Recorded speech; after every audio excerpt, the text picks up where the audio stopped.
Jain class 8 कल हमारा chapter चल रहा था द इनविजिबल वर्ड। ठीक है, और इनविजिबल वर्ड में मैंने ऑलरेडी बताया है कि कैसे हम लोग स्टार्टिंग करते हैं ना। जब जनरली जब हम लोग बोलते हैं कि यार आसपास अपनी चीजें देखो, तो तुम उनमें क्या देखने की कोशिश करते हो? लिविंग ऑर्गेनिजम्स को देखने की कोशिश करते हो ना, कि यार तुम्हारा प्लांट है, क्या तुम्हारे एनिमल्स हो रखे हैं, ये सारी चीजें। और जब भी हम उन चीजों को देख रहे होते हैं तो हम लोग उनके नाम कैसे बोलते हैं? भाई देखो ये पीपल का पेड़ है, देखो ये टाइगर जा रहा है, देखो ये तुम्हारा स्नेक है, ये लेजर्ड है, ये सारी चीजें। लेकिन ऐसा नहीं है कि लिविंग ऑर्गेनिज्म केवल उतने ही होते हैं जो हमारी आंखों से दिखते हैं, है ना। काफी सारे ऐसी भी होते हैं लिविंग ऑर्गेनिज्म जो हमारे नेकेड आई से हमको नहीं दिखाई देते, मतलब खुली आंखों से हमको नहीं दिखाई देते, है ना। तो फिर उनको देखने के लिए फिर हमने एक इंस्ट्रूमेंट के बारे में पढ़ा था अच्छे से, जिसका नाम था क्या तुम्हारा? माइक्रोस्कोप नाम था। तो फिर हमें पता चला था कि यार माइक्रोस्कोप जो बेसिकली होता है वो क्या होता है? वो एक लेंस ही तो होता है। तो पहले हमने मतलब क्या कहते हैं कि एक लेंस बनाना सीखा था। लेंस बनाने के लिए हमने क्या किया था कि हमने एक लिया था मतलब एक कांच का टुकड़ा लिया था, ग्लास लिया था।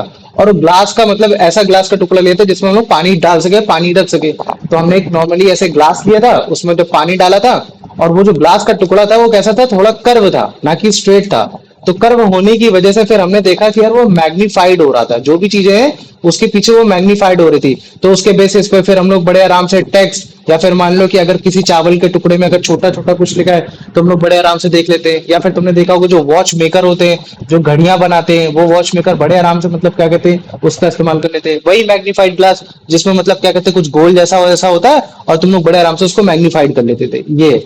लेकिन हमारा जो चैप्टर है वो पूरा किस पे है? ऐसे ऑर्गेनिजम्स पे है जिसको हम लोग अपनी नेकेड आई से देख नहीं सकते, खुली आंखों से देख नहीं सकते। तो क्या मैग्नीफाइंग ग्लास हमारे लिए इसमें काम में आ सकता था? नहीं आ सकता था, है ना।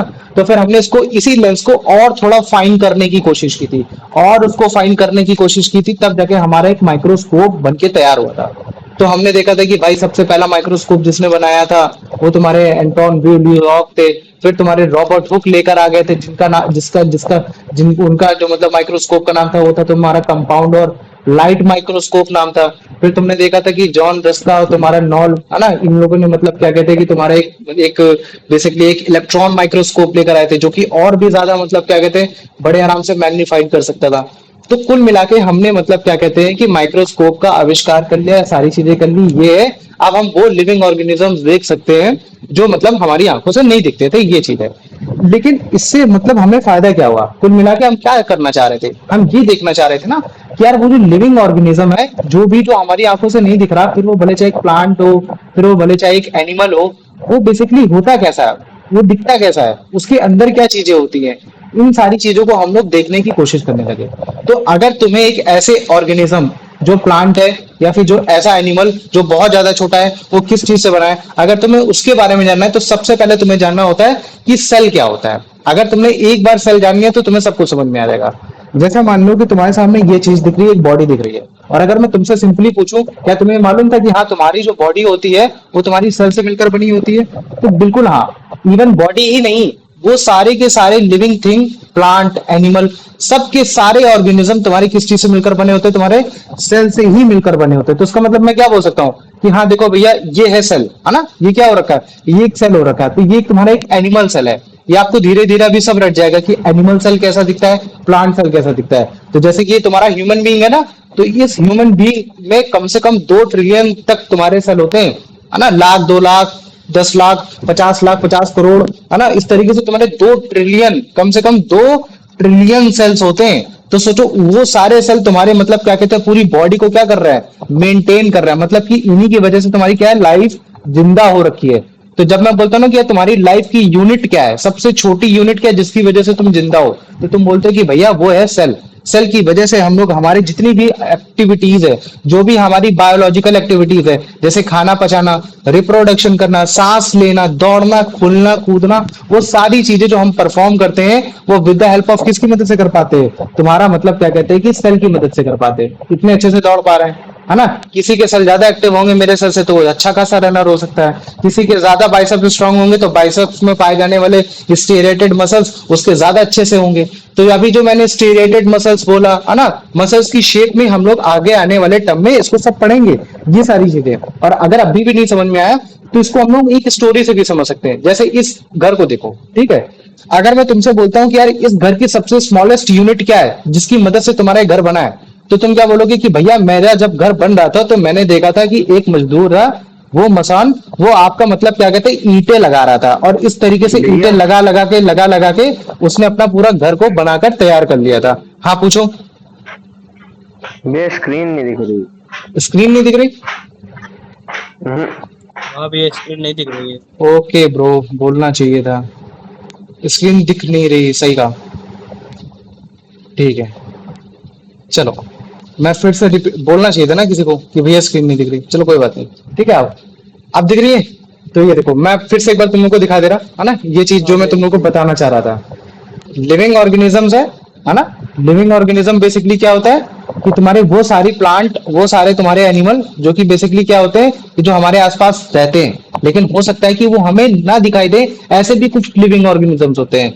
तो वो जिनको हम अपनी नेकेड आई से नहीं देख सकते, वो सब क्या है, उनको फिर कैसे देखोगे, तो तुम उसके लिए माइक्रोस्कोप का सहारा लेते हो। और तुम्हें मालूम है कि माइक्रोस्कोप किस चीज का बना होता है, लेंस का बना होता है। तो फिर हमने कल एक्टिविटी में जान लिया था कि ग्लास ग्लास की मदद से, अगर ग्लास कर्व है तो उसमें अगर मैं पानी डालूं तो पानी डाल के मैं बड़े आराम से किसी भी चीज को मैग्नीफाइड कर सकता हूँ। फिर वो टेक्स्ट हो, फिर वो चावल का दाना हो, या फिर कोई भी चीज हो, है ना, जो छोटे से छोटे, अगर मान लो कि कहीं छोटा सा कीड़ा है उसको मैं देख सकता हूँ। तो फिर जो हमने बना के तैयार किया था वो एक मैग्नीफाइंग ग्लास था, है ना। वो कैसा था, वो एक मैग्नीफाइंग ग्लास था। लेकिन अगर मैं इसी इसी मैग्नीफाइंग ग्लास को और फाइन कर दूं और up कर दूं और उसका रिफ्रैक्टिव इंडेक्स बढ़ा दूं, तो मुझे पता चला था यार, तो फिर तुम्हारे माइक्रोस्कोप की खोज होने लगी थी। तो सबसे पहला माइक्रोस्कोप की जिसने खोज की थी उसका नाम था तुम्हारा एंटोन ल्यूवॉक, है ना। उन्होंने मतलब बनाया था, जिसमें दो ब्रास की प्लेट मेटल थी।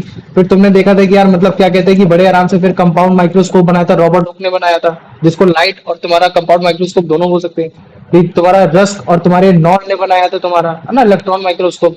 इनके थ्रू मतलब क्या कहते हैं हम लोग बड़े आराम से लिविंग ऑर्गेनिजम्स को क्या कर पा रहे थे, देख पा रहे थे, वो लिविंग ऑर्गेनिजम्स भी जो हमारे आंखों से नहीं दिखता।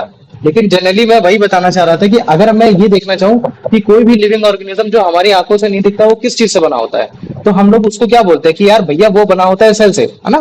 तो कोई भी बॉडी हो, जैसे कि अगर ह्यूमन तुम देख रहे हो, तो ये ह्यूमन किस चीज से बना हुआ है, ऑब्वियस ही बात है कि हमारे एक सेल से बना हुआ है। ये जो तुम बगल में देख रहे हो, तो ये जो सेल है, तो ये अगर हम अपने आप को अगर एनिमल बोलते हैं तो हमारा सेल भी क्या हो जाएगा, एनिमल होगा ना। तो ये जो तुमको सेल दिख रहा है ये एक एनिमल सेल है। और धीरे धीरे अभी इस सेल की पहचान की कोई एनिमल सेल कैसा दिखता है, एक प्लांट सेल कैसा दिखता है, वो सारी चीजें तुम्हें सब में सब समझ में आ जाएंगी। अच्छा, अगर तुम ध्यान से देखो, जब मैं बोलता हूँ कि यार मैं पंकज हूँ, मैं एक इंसान हूँ, तो मुझे कैसे पता चलेगा कि मैं पंकज हूँ, मैं इंसान। तुम बोलोगे भैया आपके देखिए फेफड़े हैं, आपके भैया देखिए आपके मतलब क्या कहते हैं नाक है, आंख है, कान है, आपके अंदर स्टमक है, आपके अंदर लंग्स है, आपके अंदर मतलब क्या कहते हैं हार्ट है। ये सारी चीजें जो हमारे पूरे ऑर्गन सिस्टम को चला रही हैं। ठीक ऐसे ही अगर मान लो कि मैं बोलता हूँ ना कि यार ये सेल है, तो ये सेल जिंदा क्यों है, क्योंकि इसके अंदर भी कोई ना कोई ऐसी चीजें हैं जो काम कर रही हैं। तो ये सारी चीजें हैं जो इसके अंदर काम करती हैं। तो जैसे हमारे अंदर की जो चीजें, अगर मैं उसको ऑर्गन बोलता हूँ, ह्यूमन ऑर्गन, तो ठीक वैसे मैं इनको भी क्या बोल सकता हूँ, मैं इनको बोल सकता हूँ सेल ऑर्गन बोल सकता हूँ। लेकिन तुम्हारे बायोलॉजी के टर्म में इसमें वर्ड लगा दिया जाता है ऑर्गेनली, इस वजह से क्योंकि ये एक नहीं ज्यादा है। जैसे मैं बोलता हूँ ह्यूमन ऑर्गन सिस्टम्स, तो तुम्हारे उसमें काफी सारे ऑर्गन सिस्टम आ जाते हैं। ठीक है, ऐसे एक सेल के अंदर जो तुम्हारा ऑर्गन है, तो अगर केवल एक ऑर्गन की बात की जाएगी तो एक ऑर्गन बोल दिया, लेकिन काफी सारे ऑर्गन है तो मैं उनको क्या बोल सकता हूँ, सेल ऑर्गेनेलीज बोल सकता हूँ। तो अभी हम लोग इन सेल ऑर्गेनेलीज को धीरे धीरे धीरे करके और फाइनाइट करके और अच्छे से पढ़ेंगे। तो याद रख लो, जितनी भी हमारी जो पूरा शरीर है वो सब इसी एक छोटे से सेल की मदद से मिलकर बना हुआ है। कुछ सेल अलग दिखते हैं, सारे सेल अलग टाइप से होते हैं, उनके सारे के सबके अपने अलग अलग फंक्शन होते हैं, लेकिन सबका काम यही होता है कि हमारे अंदर जितनी भी बायोलॉजिकल एक्टिविटीज हो रही हो, चाहे हम रन कर रहे हो, चाहे हम लोग बाइसेप्स को ट्रेन कर रहे हो, चाहे हम लोग ट्राइसेप्स को ट्रेन कर रहे हो, चाहे हम लोग सो रहे हो, चाहे हम लोग खा रहे हो, चाहे पी रहे हो, चाहे जो कुछ भी कर रहे हो, हमारी जितनी भी metabolism activity, physical activity, mental activity जितनी भी है, वो सारी की सारी इन सेल्स के थ्रू हो पाती है। तो मतलब कि हमारा जो पूरी यूनिट है, जो हमारे पूरे शरीर की एक यूनिट है, एक सबसे छोटी यूनिट जो हमारे पूरे शरीर को चला रही है, वो कौन है, तुम्हारा सेल हो जाती है। ठीक है, तो इसी चीज को और अच्छे से समझने के लिए मैं बोलता हूँ कि जैसे मान लो कि ये घर है, हाउस है, तो अगर तुमने देखा होगा कि ये घर कैसे बना है, तो तुम तुरंत समझ जाते थे कि भैया लेबर मिस्त्री आते थे, और लेबर मिस्त्री बेसिकली क्या करते थे, ये पत्थर एक तरफ रखते जाते थे, ईंटें रखते जाते थे, ईंटें रखते जाते थे, और इसकी मदद से बड़े आराम से हमारा मतलब क्या कहते हैं एक घर बन के तैयार हो जाता था, है ना।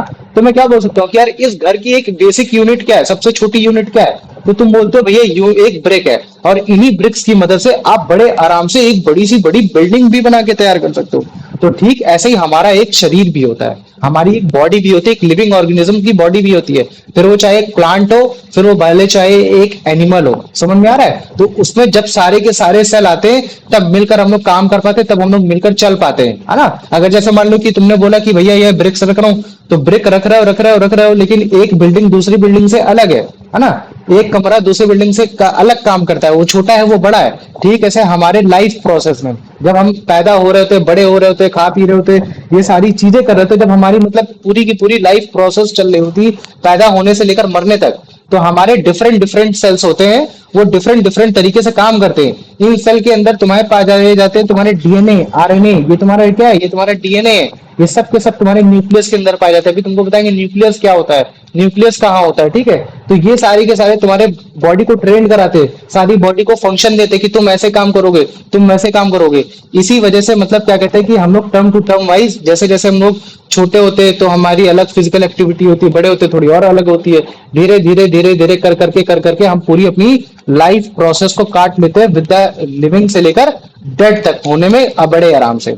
तो इन सब में सबसे पीछे कारण किसका था? तुम्हारा सेल का ही था। सेल ने फंक्शन किया, सेल ने काम किया। और इस चैप्टर को थोड़ा ध्यान से समझना, क्यों? क्योंकि यही सेम चैप्टर तुम्हारा क्लास 9th में भी आएगा, और जब तुम पढ़ोगे तुमको लगेगा अरे यार भैया ने तो ऑलरेडी सब कुछ पढ़ा रखा है। समझ में आ गया? और यही सेल होते हैं तुम्हारे जो मतलब क्या कहते हैं रिप्रोडक्शन के टाइम में भी काम में आते हैं। जैसे मान लो कि तुम्हारे स्पर्म सेल जो तुम्हारा मतलब क्या कहते हैं मेल बॉडी पार्ट का होता है, ठीक वैसे जैसे मैं बोल देता हूं कि एग सेल जो तुम्हारे फीमेल बॉडी पार्ट का होता है, तो ये स्पर्म एक सेल है, एग सेल तुम्हारा एक सेल है, ठीक है। तो अभी एक इंडिविजुअल सेल के बारे में भी पढ़ेंगे, लेकिन अभी इन टर्म्स ऑफ पहले हम लोग सेल समझते हैं कि सेल होता क्या है, सेल दिखता कैसे है, इन सारी चीजों को हम लोग समझते हैं, ये चीजें जानते हैं। तो पहले मेरे को बताओ छोटा सा जो कंटेक्स्ट था वो सबको समझ में आ गया कि नहीं आ गया? आ गया भैया। आ गया, आ गया ठीक भैया। है, वेरी गुड, है ना। अब आ जाओ, ऑब्वियस सी बात है कि अगर मैंने बोला कि भैया सेल है, सेल ये है, तो सबसे पहले भी तो जानना पड़ेगा ना कि भैया सबसे पहले सेल यार किसने खोजा था, क्या चीज था, कौन था वो साइंटिस्ट, है ना। तो देखो जो सबसे पहले जो तुम्हारे साइंटिस्ट है जिन्होंने मतलब क्या कहते हैं कि सेल के बारे में डिस्कवरी की थी, उनका नाम था तुम्हारा रॉबर्ट हुक। वही जिन्होंने मतलब क्या कहते हैं कंपाउंड टेलीस्कोप बनाया था, लाइट टेलीस्कोप बनाया था ये। और इन्होंने अपनी डिस्कवरी के बारे में बहुत अच्छे से मतलब क्या कहते हैं कि इस बुक में लिखा था जिसका नाम है तुम्हारा माइक्रोग्राफिया। ये इनकी किताब है, ठीक है। और ये जो तुमको साइंटिस्ट दिख रहे हैं, ये साइंटिस्ट है तुम्हारे मतलब रॉबर्ट हुक हो रखे हैं। समझ में आ गया? और इन्होंने जब मतलब क्या कहते हैं कि माइक्रोग्राफिया किताब में जब इन्होंने सेल के बारे में जो बताया था, वो सेल बेसिकली तुम्हारा एक डेड सेल था। डेड सेल कैसा सेल था? मतलब कि वो कॉर्क का सेल था। कॉर्क क्या होता है? तुम्हारे एक प्लांट की छाल होती है, मान लो कि पेड़ की अगर कोई छाल है ना, टहनी में जो छाल आती है, वो एक तरीके का डेड सेल होता है। जब उन्होंने अपने माइक्रोस्कोप, लाइट माइक्रोस्कोप में जब खोल के देखा, जब चेक किया, तो उनको कुछ स्ट्रक्चर कुछ इस तरीके से लगा। कैसा एकदम स्ट्रक्चर है? एकदम हनी कॉम जैसे स्ट्रक्चर है, मतलब वही मधुमक्खी वाले छत्ते छत्ते जैसा तुम्हारा एकदम स्ट्रक्चर हो रखा है। समझ में आ गया? तो इससे मतलब हमको क्या समझ में आया? तो फिर इन्होंने अभी ये जब मैं बोलूंगा ये तुम्हारे ब्रिटिश के हैं, तो ब्रिटिश के पास में तुम्हारा मतलब क्या कहते हैं ग्रीस है, लैटिन है। तो उन्होंने इस चीज को क्या बोला? उन्होंने उस चीज को बोला कि यार ये बेसिकली क्या है, ये तुम्हारा एक सेल है। सेल को कुछ और नहीं बोलते, सेल को तुम्हारा मतलब बोलते हैं कमरे। क्या होता है तुम्हारा? रूम्स होते हैं। सेल क्या होते हैं? तुम्हारे रूम्स होते हैं। तो जैसे मान लो कि बोल देता है room number 1, room number 2, room number 3, तो ये छोटे छोटे छोटे छोटे रूम थे। तो बस उन्होंने इसी चीज को ये बोला कि यार देखो ये कुछ और नहीं, ये तुम्हारे सेल्स हो रखे हैं, है ना। तब जाके हम लोग मतलब सेल के बारे में और अच्छे से पढ़े, और तब जाके उन्होंने बोला कि यार देखो पूरी बॉडी जो है वो तुम्हारे इसी सेल से मिलकर तुम्हारे बनी हुई है। तो पहले मेरे को बताओ इतना समझ में आ गया कि नहीं आ गया?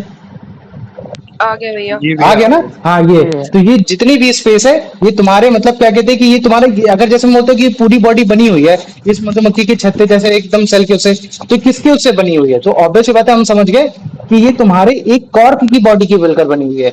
तो क्या सेम वही चीज अगर मैं तुमसे बोलूं क्या हमारी ह्यूमन बॉडी का भी कोई सेल ऐसे ही दिखता होगा? नहीं, हमारा अगर हमारी बॉडी एकदम कॉर्क से एकदम डिफरेंट है तो इसी वजह से डिफरेंट होगी ना, क्योंकि हमारे सेल भी डिफरेंट है। तो इसी टर्म में तुम्हारे सेल को लेकर और जब डिस्कवरी हुई तब तुम्हारे मैदान में उतरे तुम्हारे एंटोन वॉन लीवियॉफ, ठीक है। और इनको बेसिकली क्या बोला जाता है? फादर ऑफ माइक्रोबायोलॉजी भी बोला जाता है। क्यों? इन्होंने सबसे पहली बार मतलब क्या कहते हैं माइक्रोस्कोपिक लाइफ को भी बताया था कि मतलब यार माइक्रोस्कोप में मतलब कि एक छोटे से छोटे जीव में भी इन्होंने जान देख के बताया था कि देखो यार मतलब कि जान कैसे होती है, उसमें कैसी चीजें चलती हैं, कैसे चीजें नहीं चलती है, ये सारी चीजें होती हैं। समझ में आ गया?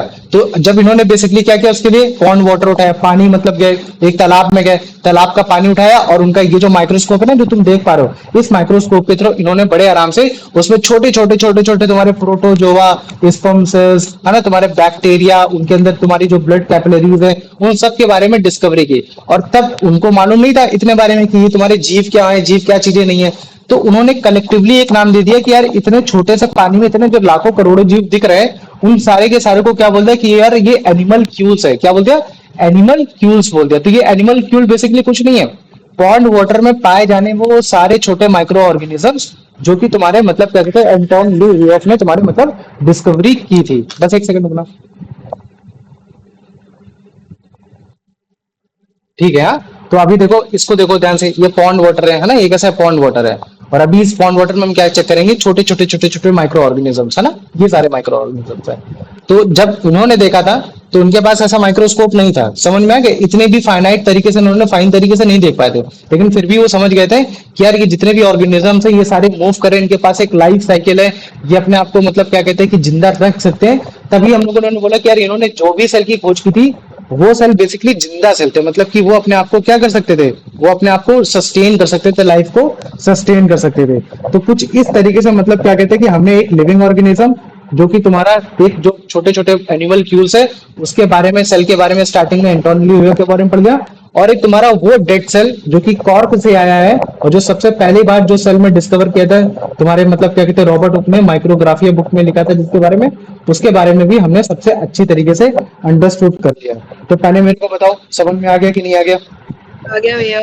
आ गया, चलो आ गया भाई। वेरी गुड, ठीक है। अच्छा देखो कभी तुम लोग को अभी देखो, अगर जैसे मान लो कि मैं बात कर देता हूँ कि चलो ठीक है, जो एंटोन ल्यूइस ने जो पॉन्ड वाटर से निकाला, या फिर मान लो कि भैया जो डेड सेल जो मतलब चेक किया गया है ना तुम्हारा एक एनिमल का, एक प्लांट का, जैसे मान लो कि मैं बोलता हूँ कि कॉर्क है, कॉर्क प्लांट है ना, जैसे मान लो कि कॉर्क में बोलता हूँ लकड़ी की छाल, तो छाल किससे आई? प्लांट से आई, तो उसको वो सेल कौन सा हो गया? प्लांट सेल हो गया। ठीक वैसे अगर जैसे मैं बोलता हूँ कि यार तुमने पानी से जो पाउंड वाटर से जो तुमने कीड़े निकाले, तो वो जो तुम्हारा मतलब वो था वो एक बैक्टीरिया था, तो उसका सेल वो कौन सा होगा तुम्हारा? ऑब्वियस ही बात है वो भी तुम्हारा कैसा होगा, एक तरीके से वो तुम्हारा एनिमल सेल की कैटेगरी में आने की कोशिश करेगा ये। तो अब अगर हमें क्या करना है, अब हमें कुछ ऐसी एक्टिविटीज करनी है जिन एक्टिविटीज के थ्रू मतलब क्या कहते हैं हम अपनी तरफ से खुद से मतलब क्या कहते हैं कि प्लांट सेल के बारे में अच्छे से देख पाए, एनिमल सेल के बारे में अच्छे से देख पाए। क्योंकि देखो इन्होंने सेल के बारे में तो देखा लेकिन उतना फाइनाइटली और उतना अच्छी तरीके से समझ नहीं पाते। आज के टाइम में हमारे पास माइक्रोस्कोप है, तो हम उस माइक्रोस्कोप की मदद से एक पहले प्लांट सेल लेंगे और फिर एक एनिमल सेल लेंगे और उन सबको अच्छे से कैटेगराइज करेंगे कि हमें दिखता कैसे, एक प्रोसीजर कैसा होता है, एक फॉलो ऑन करना है, तो हमें कैसे पता चलेगा। तो सबसे पहले हमें अपना एक एम लेना है। एम क्या है कि भैया हम एक काम करेंगे, एक ओनियन उठाते हैं, प्याज उठाते हैं और उस प्याज को अंदर माइक्रोस्कोप में देखते हैं, पता लगाते हैं कि वो उसके सेल कैसे दिखते हैं कैसे नहीं दिखते हैं। तो उसके लिए हमें चीजों की भी जरूरत होगी। तो कौन कौन से मटेरियल हमें चाहिए? सबसे पहले तो माइक्रोस्कोप, क्योंकि माइक्रोस्कोप से देखेंगे। फिर आता है तुम्हारा ये ग्लास स्लाइड। ग्लास स्लाइड में तुम्हारा बेसिकली क्या होता है कि हम किसी भी ऑब्जेक्ट को रखते हैं, जैसे हम यहाँ ओनियन को रखने की कोशिश करेंगे। फिर उसके बाद आएगा कवर स्लिप, मतलब कि जब ओनियन, जब मैं बोलता हूँ ओनियन को रखेंगे तो पूरा का पूरा ओनियन नहीं रखेंगे, ओनियन का एक छोटा सा पार्ट होगा और उसी छोटे से पार्ट के ऊपर हम लोग कवर स्लिप रखेंगे ताकि वो फैले ना, गिरे ना, एयर के मॉलिक्यूल्स उसमें हम लोग बड़े आराम से निकाल सके। साथ ही साथ हमारा डिस्टिल वाटर इस्तेमाल होगा, मतलब कि वो पानी जिसमें मतलब कि कोई भी आयन नहीं होते। ये क्लास 9th में अच्छे से पता चलेगा कि डिस्टिल वाटर क्या होता है। इसके साथ साथ हम लोग आयोडीन सोल्यूशन का इस्तेमाल करेंगे। आयोडीन सोल्यूशन कैसा होता है तुम्हारा? थोड़ा सा ब्लैक कलर का होता है, ब्लू ब्लैक कलर का होता है। ये बड़े आराम से किसी के अंदर भी चला जाएगा। ये जैसे मान लो कि मैं बोलता हूँ कि तुम क्या काम करो, इडली लो और इडली को मतलब क्या कहते हैं तुम कलर के अंदर डाल दो और बाद में फिर तुम इडली को तोड़ो तो पूरा अंदर के अंदर कलर का कलर उसमें पड़ जाएगा। तो ठीक ऐसा ही है कि जैसे मान लो कि मैंने कोई ओनियन का छोटा सा हिस्सा लिया और अगर मैंने उसमें आयोडीन सोल्यूशन डाला तो उस पूरे हिस्से में मतलब क्या कहते हैं आयोडीन अंदर चला जाएगा। ठीक इसी तरीके से तुम्हारा सैफरनिन होता है, तुम्हारा ग्लिसरीन होता है, फोर्सप मतलब होता है चिमटा, जैसे छोटा सा चिमटा होता है ना, ये बहुत छोटा सा चिमटा होता है जिसको मतलब क्या कहते हैं हम छोटी से छोटी चीज को हैंडल करना सीखते हैं, जानते हैं। तो आओ चलो अब हम क्या करते हैं, स्टेप्स को देखते हैं कि कैसे हम लोग इस तरीके से एक सेल की हम लोग सेल के बारे में अंडरस्टूड होंगे। तो देखो ये तुम्हारा क्या है, ये एक ओनियन है ना, और देखो ओनियन का जो हिस्सा हम लोग छील रहे हैं ना, ये क्या है, ये इसका एपिडर्मिस लेयर है, मतलब कि इसकी डर्मिस लेयर है। डर्मा मतलब होता है स्किन, तो मतलब एकदम इसकी पतली सी स्किन। और देखो अभी इसी पतली सी स्किन के बारे में हम लोग सारी अच्छे से चीजें करेंगे। हम लोग इसके सेल के बारे में देखेंगे कि इसका सेल दिखता कैसे, कैसे दिखता नहीं है। तो देखो हमने इसको तुरंत निकाल लिया है ना। अब ये क्या हो सकता है, ये ड्राई हो सकता है। ड्राई हो जाएगा तो भाई ऑब्वियस सी बात है, जो लिविंग है तो उसका डेड हो जाएगा। तो हमने इसको तुरंत डिस्टिल पानी से क्या किया, इसको थोड़ा सा मॉइस्ट किया। क्या किया, इसको मॉइस्ट किया कि ताकि मतलब कि ये बना का बना रहे। फिर उसके बाद ये बगल में तुम्हारा क्या लग रखा है, तुम्हारा ये ग्लिसरीन रखा हुआ है, ठीक है। इसमें हमने मतलब क्या कहते हैं, आयोडीन सोल्यूशन मान लो, ये आयोडीन सोल्यूशन में इसको डाला, ठीक है। और फिर उसके बाद फिर हमने क्या किया, उसके बगल वाले उसमें लेके जाएंगे। और फिर इस तरीके से मतलब क्या कहते हैं कि एक बार या दो बार लगभग वैसे करेंगे कि ताकि मतलब क्या कहते हैं, ना तो ये चपके, ना तो ये तुम्हारा मतलब की फोल्ड हो। और फिर उसके बाद हम लोग क्या करेंगे, इसको ग्लास स्लाइड में रखेंगे। ये है तुम्हारी ग्लास स्लाइड, समझ में आ गया। ये क्या है तुम्हारी, ये ग्लास स्लाइड है। एक बार इसको रख लिया तो अब हम इसको कोशिश करेंगे कि इसमें जो एयर के मॉलिक्यूल ना है, ये सारी चीजें ना है, तो ग्लिसरीन डाल देंगे ताकि वो थोड़ा सा मतलब कि लगभग हल्का सा बराबर हो जाए ये सारी चीजें। फिर उसके ऊपर हम लोग डालेंगे एक कवर स्लिप डालेंगे कि एयर के मॉलिक्यूल्स पूरी की तरीके से अच्छे तरीके से तुम्हारे क्या हो जाए, गायब हो जाए। तो ये है तुम्हारा एक तुम्हारा कवर स्लिप, इसको बोलते हैं कवर स्लिप। तो तुम देखना इसका जितना भी एक्सेसिव पानी है जो बबल क्रिएट कर रहा है वो एकदम हट जाएगा, है ना। ये देखो सब हट गया। अब केवल एक बीच में रखा हुआ एक सैंपल है और कुछ नहीं है। अब हम क्या करेंगे, इसी को उठाएंगे और तुम्हारा बड़े आराम से इसको हम लोग माइक्रोस्कोप में रखेंगे, ठीक है। ये भी देखो, ये हमने क्या किया, ये कॉटन से बड़े आराम से जो एक्सेसिव वाटर है कि ताकि तुम्हारा ज्यादा परेशानी ना हो, ना फैले वाले नहीं, तो हमने इसको कर दिया साइड लाइन कर दिया, इसको मतलब हटा दिया। अब इसको उठा के हम लोग क्या करेंगे, तुम्हारा मतलब क्या कहते हैं कि माइक्रोस्कोप में रखेंगे। और जब माइक्रोस्कोप में रखेंगे, जब चेक करेंगे तो हमको कुछ इस तरीके से हमको मतलब क्या कहते हैं सेल का स्ट्रक्चर दिखाई देगा, है ना। देख रहे हो ना सब के सब कैसे लग रहा है कि एकदम यार box to box box box box box ऐसे मतलब क्या कहते हैं रेक्टेंगुलर रेक्टेंगुलर ब्लॉक्स बना रखे हैं। बीच बीच में कहीं ना कहीं तुम्हारा ये डार्क डार्क डार्क डार्क दिख रहा है। ये डार्क डार्क क्या, वो अभी तुमको बाद में बताएंगे। देखो एक लाइनिंग भी दिख रही है ना, ऐसे करके एक लाइनिंग्स भी दिख रही है। तो ये सारे तुम्हारे वो स्टेप्स है जिन स्टेप्स के थ्रू तुम बड़े आराम से मतलब क्या कहते हैं फॉलो ऑन कर लेते हो कि हाँ यार तुम्हारा एक ओनियन की डर्मा लेयर में मतलब कि एक उसकी एपिडर्मा लेयर में, इनर लेयर में कैसे तुम्हारे सेल्स दिखते हैं, कैसे सेल्स होते हैं। तो हमने बेसिकली क्या ऑब्जर्व करने की कोशिश की, हमने यही ऑब्जर्व किया कि यार देखो जो तुम्हारे ये रेक्टेंगुलर ब्रिक तरीके से जो तुम्हारे दिख रहे हैं ये कुछ और नहीं है, तुम्हारे सेल है ना। जब हमने उसके मतलब क्या कहते हैं कि फोर्सेप की मदद से उसके एपिडर्मिस वाले सेल को देखा और उसमें हमने जाना कि हाँ, हमने कंक्लूजन निकाला कि हाँ बेसिकली यार यही जो तुम्हारे छोटे छोटे छोटे छोटे जो माइक्रोस्कोपिक स्ट्रक्चर है, यही सारे तुम्हारे मतलब मिलकर तुम्हारा एक बड़ा सा एक सेल बना रहे हैं, तुम्हारा मतलब उसके अंदर का एक पार्ट बना रहे हैं। और अगर तुम एक बार फिर से अगर इसको ध्यान से देखोगे, किसी वीडियो को अगर तुम ध्यान से देखोगे तो तुमको सेल के अंदर भी तुम्हें कुछ चीजें बताने की कोशिश करेगा। और अभी मैं तुमको उसको और अभी अच्छे से बताऊंगा, लेकिन अभी तुम ज्यादा उसकी दिक्कत मत करो। जैसे मान लो कि अभी मैंने उसको जूम किया है ना, तो तुमको पता चला कि देखो उसने सेल वॉल बताया, एक न्यूक्लियस बताया, ठीक है, एक साइटोप्लाज्म बताया, बहुत जल्दी जल्दी बता दिया। लेकिन अभी इसके बारे में हम लोग और अच्छे से पढ़ेंगे। तो हमें पता चला यार कोई भी सेल होता है, अगर वो प्लांट सेल खासकर, तो उसमें cell wall, cell membrane, nucleus और साइटोप्लाज्म, ये चीज तो तुम्हारी इस तरीके के डिस्टिंक्टिव फीचर तुम्हारे पाए ही जाएंगे। तो पहले मेरे को बताओ इतना समझ में आ गया कि नहीं आ गया? आ गया भैया। आ गया ना। तो अगर मान लो कि इसी चीज को लिबरेट करके तुमको दिखाना है, क्लास में दिखाना है, तो तुम कैसे बताओगे कि भैया देखो ये तुम्हारा एक ओनियन का फील था, उसमें हमने सैफरन डाला था, फिर उसके बाद उसमें ग्लिसरीन डाला था, फिर हमने उसको कवर स्लिप से कवर किया, फिर उसके बाद हमने इसको ऐसे रखा, साइड का सेक्शन सब पोछा पानी एक्स्ट्रा वाला, माइक्रोस्कोप में डाला। जब माइक्रोस्कोप में डाला तो फिर हमको इस तरीके से पार्ट दिखा। ये तो जो तुम्हारी आउटर बाउंड्री होती है ना, सबसे लास्ट बाउंड्री होती है, उसको सेल वॉल बोलते हैं ना। जैसे मान लो कि मैंने दिखाया कि भैया ये आउटर बाउंड्री है, तो ये आउटर बाउंड्री तो ये क्या है, ये सेल वॉल है, ठीक है। अभी जैसे मान लो कि बोलता हूँ कि ये तुम्हारा, जैसे बोलता हूँ तुम्हारा घर है, तो तुमने बोला भैया घर के सबसे पहले पेंट आता है, पेंट के बाद आपका आता है मतलब प्लास्टर आता है, प्लास्टर के बाद आपके ईंटें आते हैं। तो मान लो कि जो पेंट है ना वो आपका सेल वॉल है, और जो उसके अंदर का जो मतलब प्लास्टर है, प्लास्टर आपका सेल मेम्ब्रेन है। तो ठीक ऐसे ही मतलब क्या कहते हैं, मैंने क्या बोलते हैं, सेल वॉल है, सेल वॉल के अंदर पाए जाने वाला सेल मेम्ब्रेन है। फिर उसके अंदर जो तुम्हारे ईंटें हैं वो ईंटें तो छोड़ो, ईंटें मतलब कि वो तुम्हारा मतलब कि एक सेक्शन होता है जहां पूरी सारी सामान पाई जाती है, वो साइटोप्लाज्म है। और फिर उसके बाद आ जाता है तुम्हारा न्यूक्लियस आ जाता है, न्यूक्लियस के बारे में ये सारी चीजें। तो ये कुछ और नहीं, ये तुम्हारे बेसिकली सेल के पार्ट है। तो अभी हम लोग सेल के पार्ट के बारे में अच्छे से पढ़ेंगे, उसकी टेंशन मत लो। अभी बस मैं तुमको बस ये प्रोसीजर बता रहा था, ये एक्टिविटी बता रहा था, जिनके थ्रू हम लोग सेल को अंडरस्टूड करते हैं कि सेल दिखता कैसा है, एक्चुअली में कौन कौन सी चीजें कॉमन चीजें होती हैं जो हमारी पाई जाती हैं। तो ये अभी तक हमने जो देखा ये एक तुम्हारा एक प्लांट सेल था। तो पहले मुझे बताओ इसमें किसी को कोई डाउट है, कुछ समझ में नहीं आया तो? भैया सेल मेम्ब्रेन एक बार एक्सप्लेन फिर से कर दीजिए। कुछ नहीं है, जैसे मान लो कि मैं बोल देता हूँ कि ये तुम्हारा है, ये तुम्हारा एक सॉरी सॉरी एक सेकंड, है ना, ये पेन मैं चेंज करता हूँ, ठीक है। ये तुम्हारा है एक सेल है ना, ये सेल की आउटर बाउंड्री है, सबसे आउटर बाउंड्री, सबसे आउटर बाउंड्री, तुमने इसको क्या बोल दिया, सेल वॉल बोल दिया ये। अभी अगर मान लो कि मैं इसके जस्ट नीचे एक बाउंड्री बना दूं, इससे जुड़ती हुई एक और बाउंड्री बना दूं, मतलब कि इसके पीछे ही है, तो मैं उसको क्या बोलूंगा, सेल मेम्ब्रेन बोलूंगा। अभी इनका काम क्या होता है, काम क्या नहीं होता, उसके बारे में हम लोग बाद में पढ़ेंगे, लेकिन अभी बस फिर इनकी लोकेशन जान लो कि ये सबसे पहले सेल वॉल, सेल मेम्ब्रेन, और इसके अंदर जो तुम्हारा लिक्विड पाया जाता है, लिक्विड पाया जाता है ना, वो तुम्हारा कहलाएगा, मतलब क्या कहते हैं कि तुम्हारा ये जो लिक्विड तुम्हारा पाया जाएगा, वो लिक्विड कहलाया जाएगा तुम्हारा तुम्हारा साइटोप्लाज्म, है ना। इसको तुम क्या बोल सकते हो, इसको बोल देना कि भैया जो लिक्विड है ये साइटोप्लाज्म है, और इसी के अंदर जो आपका मतलब एक जो डॉट डॉट मेरे को दिखाई दे रहा है, ये न्यूक्लियस है। इनके फंक्शन क्या होते हैं, इनके बारे में बाद में जानेंगे, अभी केवल इनके लोकेशन के बारे में जानो, इतना अंडरस्टूड हो जाओ कि सेल मेम्ब्रेन कहाँ है, सेल वॉल कहाँ है, साइटोप्लाज्म किसको बोलते हैं, और न्यूक्लियस कैसा दिखता है एक्चुअली में, ये है। तो पहले मेरे को बताओ, इतना समझ में आ गया कि नहीं आ गया, या इसमें किसी को कोई डाउट ये भी आ गया। आ गया? गुड, आ गया। ठीक है।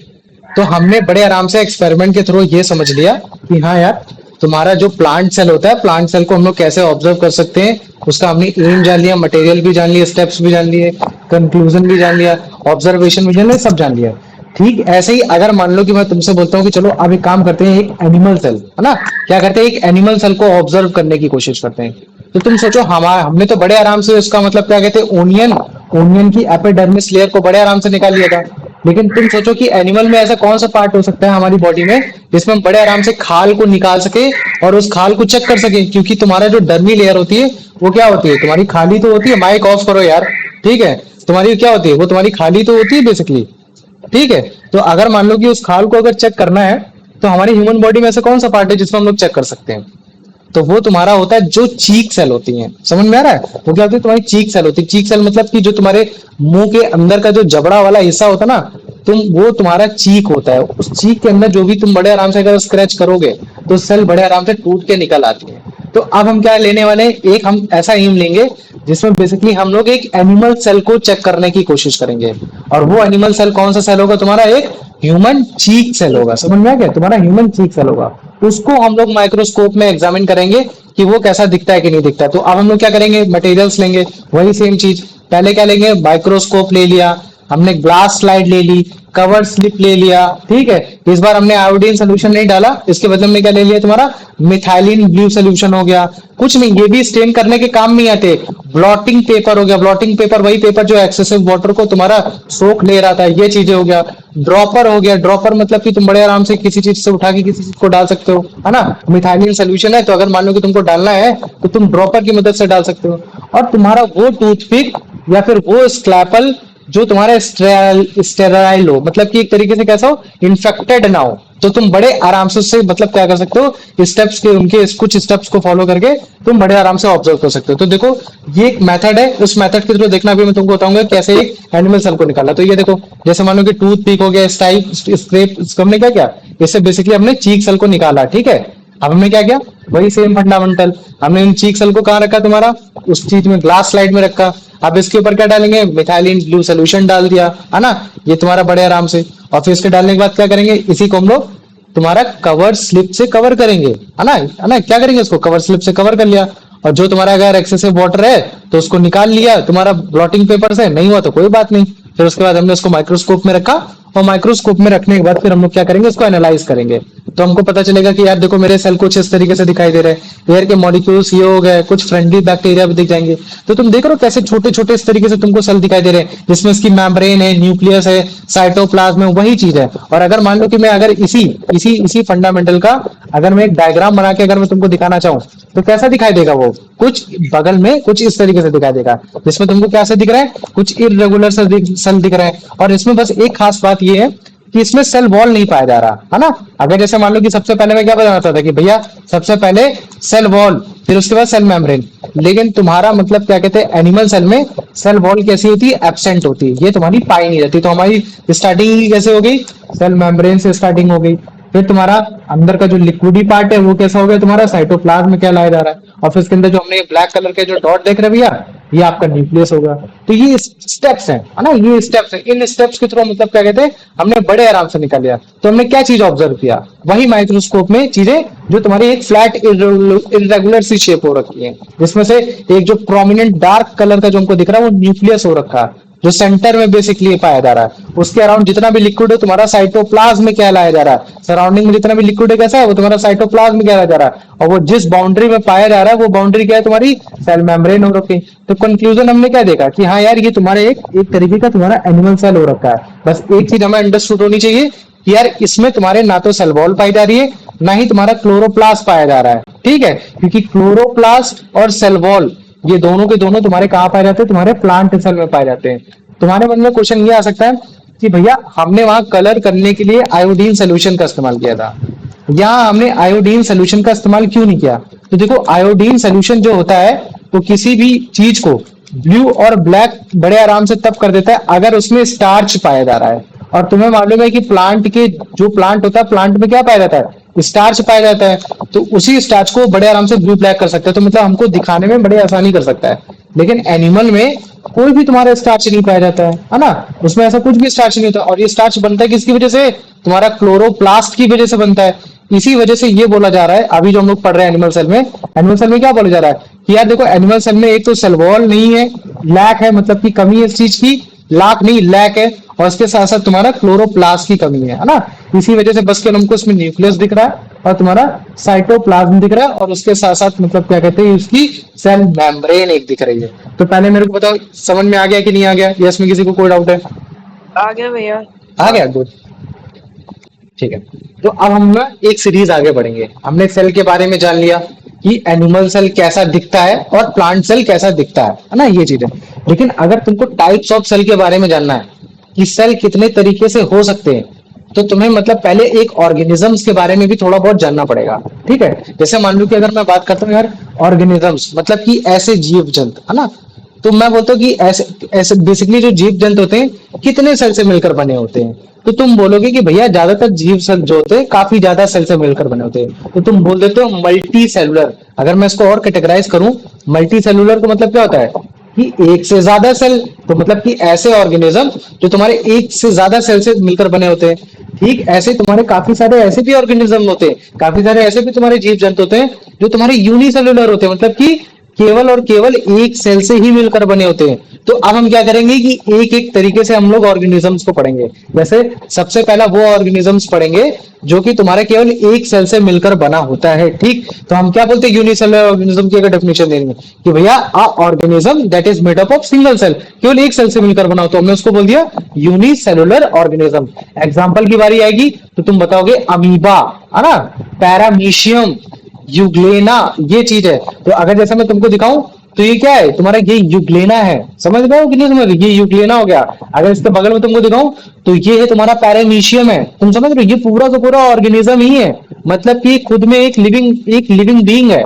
और लेकिन ये कैसा है, केवल सिंगल सेल है, केवल एक ही सेल है, और इसी पूरे एक सेल में उसका जो भी फंक्शन है, जैसे वो अपने आप को जिंदा कर पाता है, जैसे वो अपने जैसे लोगों को रिप्रोड्यूस कर पाता है, ग्रोथ कर पाता है, खाने को पचा पाता है, मूवमेंट कर पाता है, रेस्पिरेशन कर पाता है, जितना भी उसको काम करना होता है वो सब तुम्हारा वो इसी एक ही सेल के अंदर ही होता है। सारी की सारी जो भी लाइफ की जितनी भी एक्टिविटीज होनी होती है वो सारी की सारी ये होने वाली होती है। तो हमने यूग्लेना, ये कौन सा हो गया तुम्हारा, ये यूग्लेना हो गया, तुम्हारा बगल वाला पैरामीशियम हो गया। अब तुम ये देखो ये क्या है तुम्हारा, ये है अमीबा, ठीक है। और तुम देखो अमीबा कैसे तुम्हारे एक पैरामीशियम को खाया जा रहा है। तो ये जो तुम प्रोसेस देख रहे हो ना, जिस प्रोसेस के थ्रू तुम्हारा मतलब क्या कहते हैं कि ये तुम्हारा प्रोजेक्शन बना रहा है, ये इसको बोला जाता है फैगोसाइटोसिस। ये तुम्हारा क्लास 9 में तुमको पढ़ाया जाएगा कि क्या चीज होता है, तो इसको हम लोग बोलते हैं फैगोसाइटोसिस, है ना। तो फैगो मतलब होता है सेल और साइटोसिस मतलब होता है खाना, तो पूरा का पूरा सेल ही खाया जा रहा है। तो तुमने कैसे देखा कि यार देखो इसमें मतलब भैया क्या कहते हैं कि पहले एक फिंगर जैसे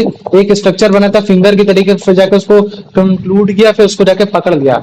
तो हम लोग इसको बोलते हैं कि हाँ देखो उसने पहले मतलब क्या कहते हैं फिंगर लाइक प्रोजेक्शन बनाया, और प्रोजेक्शन बनाने के बाद पूरा का पूरा मतलब क्या कहते हैं कि तुम्हारा ये पैरामीशियम को खा गया। तो ये जो तुम्हारी बड़ी सी जो तुम चीज देख रहे हो ये तुम्हारा कुछ और नहीं, ये तुम्हारा एक अमीबा है। क्या है, अमीबा, जो कि पूरा का पूरा किस चीज से बन रखा है, तुम्हारा एक सिंगल सेल से ही मिलकर बन रखा है। समझ पा रहे हो कि नहीं समझ पा रहे हो? तो अगर जैसे मान लो कि कंपेयर करना हो, मुझे बताओ कि अमीबा और पैरामीशियम में कौन सा बड़ा होगा, तो तुम्हें खुद पता चल गया। देखिए कि भैया ये तो देख के ही पता चल रहा है कि पैरामीशियम छोटा है, तभी तो उसको खा पा रहा है। तुमने क्या बोला कि हाँ अमीबा बड़ा है एज कम्पेयर टू पैरामीशियम, तो ये उसकी खुराक होती है, वो उसको बेसिकली खाता है ना, ये सारी चीजों को खाता है। तो अमीबा एक तरीके का मतलब क्या कहते हैं कि तुम इसको एनिमल की कैटेगरी में डाल सकते हो कि एक तरीके कैसा ये एनिमल है। क्यों? क्योंकि ये खुद से फूड नहीं बना सकता। ये कैसा? ये तुम्हारा खुद से फूड नहीं बना सकता। तो अभी हम लोग जब आगे पढ़ेंगे ना तुम्हारा yeast, paramecium, fungus, protozoa, bacteria, इन सब में मतलब क्या कहते हैं कि इनकी कैटेगरीज को और अच्छे से पढ़ेंगे। लेकिन अभी बस केवल तुम ये जानो कि यूनिसेलुलर क्या होता है। यूनिसेलुलर ऐसा मतलब यूनिसेलुलर ऑर्गेनिज्म मतलब कि एक ऐसा ऑर्गेनिज्म जो केवल और केवल एक सेल से मिलकर ही बना होता है, उसी में उसके सारे लाइफ के फंक्शन हो रहे थे, उसी में सारी चीजें हो रही होती, यही सब चीजें है ना। तो पहले मेरे को बता, इतना समझ में आ गया कि नहीं आ गया, या इसमें किसी को कोई डाउट है? आ गया? जी आ गया? चलो वेरी गुड। अब देखो हम ऐसे ऑर्गेनिजम्स के बारे में पढ़ने वाले हैं जो मल्टी सेलुलर होंगे, है ना। मतलब कि भैया ऐसे जीव जंतु जिनमें एक से ज्यादा आपके सेल पाए जाते हैं और फिर वो एक से ज्यादा सेल की मदद से अपने आप को सस्टेन कर पाते हैं, अपनी जिंदगी जी पाते हैं। तो ऐसे ऑर्गेनिजम्स को भैया बोला जाता है मल्टी सेलुलर ऑर्गेनिजम्स। और अगर सच में अगर बात की जाए ना मल्टी सेलुलर ऑर्गेनिजम्स की, तो ज्यादातर तुम्हारे प्लांट हो गए, एनिमल हो गए, वो बहुत सी सारी चीज जो एक्चुअली में जो हम लोग आसपास देख पाते हैं, वो ज्यादातर कैसे होते हैं? तुम्हारे मल्टी सेलुलर ऑर्गेनिजम्स ही होते हैं, है ना। लेकिन मैं अगर तुम्हें सच बात बताऊं, जितने भी चाहे हम हो, चाहे मतलब क्या कहते हैं कि लेजर्ड हो, चाहे वो तुम्हारी ड्रैगन फ्लाई हो, या फिर कोई भी प्लांट हो जो मल्टी सेलुलर ऑर्गेनिज्म से मिलकर बना हुआ है, वो पक्का जब उसकी लाइफ की शुरुआत रही होगी तो वो एक सिंगल सेल से ही बना होगा। बाद में वो सेल क्या होंगे? लगातार लगातार डिवाइड होते रहे होंगे, मल्टीप्लाई होते रहे होंगे, मल्टीप्लाई होते रहेंगे, जिसकी वजह से क्या सेल की संख्या बढ़ गई। सेल की संख्या बढ़ गई तो वो तुम्हारा इंसान भी मतलब क्या कहते हैं थोड़ा बड़ा होने लगा। जैसे अगर मान लो कि मैं तुमको ये दिखाता हूँ एक छोटा सा मतलब क्या कहते हैं कि एक छोटा सा एग्जांपल है, ठीक है, एक सेकंड को, ठीक। ये देखो, इसको देखो ध्यान से, बगल वाला, ठीक है। तो देखो ये एक सेल था, सेल में देखो कैसे सेल डिवाइड हो रहा है, सेल डिवाइड होता जा रहा है, डिवाइड होता जा रहा है, डिवाइड होता जा रहा है। तो स्ट्रक्चर भी कैसा होने लगेगा? थोड़ा थोड़ा थोड़ा थोड़ा बड़ा होने लगेगा। क्रीपी लग रहा है देखने में, लेकिन कोई बात नहीं। फिर देखो तुम्हारा एक स्ट्रक्चर, तुम्हारा एक छोटा सा एक नर्व बना, फिर तुम्हारा इसका हार्ट बना, फिर धीरे बना, फिर तुम्हारा एक छोटा सा कोई ऑर्गन बना होगा, फिर तुम्हारा तुम देख रहे हो ना सेल जैसे जैसे मल्टीप्लाई होते जा रहे हैं, वैसे वैसे तुम्हारा ऑर्गन भी कैसा होता चला जा रहा है, उसका बड़ा होता चला रहा है, बड़ा होता चला जा रहा है। फिर जाके तुम्हारा मतलब क्या कहते हैं कि उसकी एक लाइफ जनरेट हुई, है ना। ये तो हो सकता है कि तुम मल्टी सेलुलर ऑर्गेनिज्म हो, लेकिन तुम बने तो केवल एक सिंगल सेल से ही बने होगे। तो जैसे मान लो कि अगर हम ह्यूमन बीइंग की बात कर देते, तो सबसे पहले ह्यूमन बीइंग क्या, हमारा मेल जो हमारे जो फादर है उनसे जाता है तुम्हारा स्पर्म सेल जो कि एक सिंगल सेल होता है। मदर से आता है तुम्हारा एग सेल जो कि कैसा होता है, उनका एक रिप्रोडक्टिव सेल होता है। फिर वो जब जाता है अंदर तो फिर वो तुम्हारा बड़े आराम से माइटोकॉन्ड्रिया उसको मतलब एनर्जी देता है, तब जाके तुम एक पैदा होते हो, फिर तुम्हारे अंदर सेल डिवाइड होता है, फिर तुम बनते हो जायगोट बनते हो, है ना।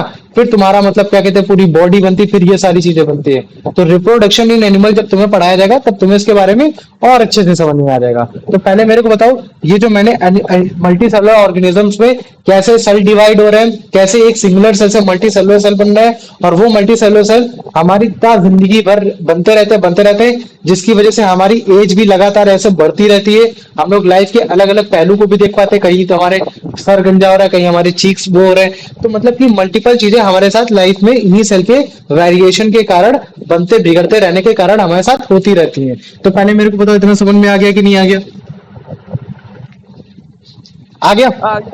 आ गया, ठीक है, वेरी गुड। तो अभी देखो मैं तुमको कुछ ना एक चीज बताता हूँ। जैसे पहली क्या चीज है कि देखो जो न्यूली बॉर्न बेबी होता है ना, जो बच्चा पैदा हुआ होता है, उसमें लगभग लगभग मतलब क्या कहते हैं 2 बिलियन सेल होते हैं। कैसे होते हैं? लगभग लगभग 2 बिलियन सेल होते हैं। अबाउट लिखा है, एग्जैक्टली नहीं लिखा। अगर एग्जैक्टली लिखा होता तो 2 बिलियन सेल ही पाए जाते हैं, है ना। अबाउट मतलब किसी में हो सकता है कि 1.96 बिलियन हो, है ना। मतलब कि लगभग लगभग तुम्हारे 2 बिलियन सेल पाए ही जाते हैं। और ये तुम्हारा कैसा है, ये तुम्हारा एक एनिमल सेल हो गया। लेकिन अगर मान लो कि मैं मान लो कि मैं प्लांट सेल की बात कर देता हूँ, तो देखो प्लांट सेल में एक सेल पाया जाता है जिसका नाम है तुम्हारा वलोनिया वेंट्रिकोसा। वेंट्रिकोसा क्या नाम है इसका? वलोनिया वेंट्रिकोसा। ये एक तरीके की तुम्हारी एल्गी होती है। जैसे तुम इसको देखो, जो काई होती है ये काई है। अभी तुम अगर ध्यान से देखोगे तो देखो ये काई है। तुम देखो कितना बड़ा काई है। काई मतलब काई का एक छोटा सा हिस्सा है, लेकिन कितनी बड़ा हो रखा है। तो ये एक ऐसा सिंगल सेल है काई का जो कि अभी तक का सबसे बड़ा नोन सेल है, मतलब कि सबसे बड़ा सेल माना जाता है प्लांट सेल में, जो कि बेसिकली कैसा होता है तुम्हारा, एक ग्रीन एल्गी कहलाई जाती है। समझ में आ गया ना? अगर इसका अगर मान लो कि चेक किया जाए तो कम से कम 5 सेंटीमीटर का, मतलब कि एक ऐसा हो रखा है कि हम इसको नेकेड आई से देख सकते हैं, हम लोग इसको अपनी खुली आंखों से बड़े आराम से देख सकते हैं, हमें कोई भी परेशानी नहीं होगी, है ना? तो ये अभी तक का सबसे बड़ा लार्जेस्ट नॉन सिंगल सेल है, लेकिन किस चीज में, एक तुम्हारा ग्रीन एल्गी में हो रखा है। प्लांट में तुम्हारा एक होता है कांटेदार पेड़ होता है, उसको तुम्हारे 1/9 में तुमको पढ़ाएंगे, वो है। लेकिन अगर मान लो कि एल्गी की बात करेगा तो तुम जान लेना कि क्या है भैया, वलोनिया वेंट्रिकोसा, है ना? ये वलोनिया वेंट्रिकोसा कम से कम 5 सेंटीमीटर, मतलब क्या कहते हैं, इसका डायमीटर है, बड़ा है, इसको नेकेड आई से देख सकते हो। तो छोटी सी जनरल नॉलेज वाली बात थी, और कुछ नहीं है। तो पहले मेरे को बताओ, इतना समझ में आ गया कि नहीं आ गया, या इसमें किसी को कोई डाउट है? आ गया भैया। आ गया।